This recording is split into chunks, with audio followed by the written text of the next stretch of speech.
Yes, tukwaniza ku mukutu gwaffe omugazi gwe bayita Uganda mu Kamoli, manyiridde boss man Peter Ntambi, James of course number one Rich Boya, Maxud Junior.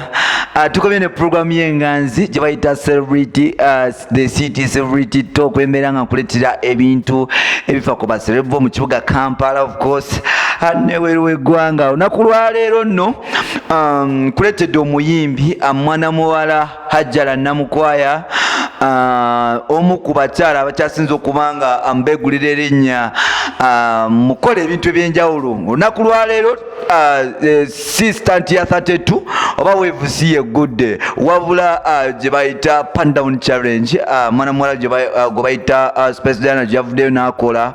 Of course abafani bavayo ne bamwambalira ne bagamba luno luspicy, wekola ebintu oyambala bubuyimbwa gwe olinga buno obuyimbi butukulamira bushiba kalungi Queen Kama of course nekiwala nga Kiwini Nwaji. Of course si byaffe byabawagizi bwe batu bavuddeyo ne bamwambalira. Of course nga bwomanyi nti Spice naye tajja busera.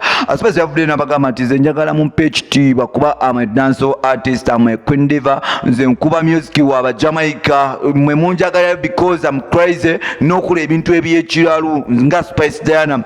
Sagala muntwale olwokuba nti ndi muyimbi w'eggwanga, sagala ate mulowooze nti you own my life oba you own my style, okitegera like mmwe abafuga obulamu bwange. No way, nze Spice Diana ni mukyala mukulu ate manyi kyenjagala. Mu America waliwo omuyimbi bamuyita Rihanna, okitegera, bw'avaayo n'akola byayagala, okitegera, ate muvanga ne mucomplaining nze bwe nteeka empale zange wansi oba nsibyeko ka balance lwaki muvaayo ne munyambalira. Abaate Spice yavudde n'agamba nti wano Uganda waliwo abayimbi bangi abakola ebintu nga nze byenkola okuli Shiba, ate ffe junior ffe ya music etukiza okukola bye twagala. Gwe owulira nga tosobola kuwagira Spice Diana nga bw'ayambala nga bw'afaanana, genda owagire Senga Justin Nantume oba omugenzi Nabiryo, naye yali ayimba bulungi. Osobola ogenda n'omuzikula n'oba ng'owagira oyo oba n'ogenda kunoonoonya music we, naye gwe ayagala Spice Diana nga Spice Diana, ekitegeeza olina okugumira buli kyakukola. So Spice Diana yavuddeyo n'agamba nti abawagizi temusobola kuva eri ne musalirawo ku style ye eya music gy'ayambala, oba bw'alina okwambala oba bw'alina okweyisa mu banno, okubeera nti muyimbi teyazza musango. Of course mwe baganda bamwe bambala bubi, abamu bagenda bamansula mu clubs, tewali abagambako. Ye lwaki muvayo ne mwambalira Spice Diana? So byebyo ebiffe wa Spice Diana. Nsigadde Ntambi James of course number one Rich Boy, Maxud Junior.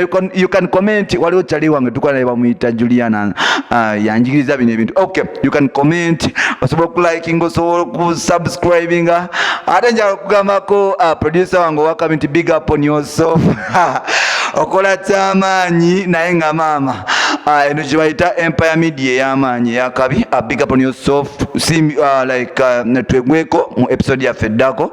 Big up on yourself, producer wange oli w'amaanyi ne boss atudde eri mu nsondo oli w'amaanyi. See you.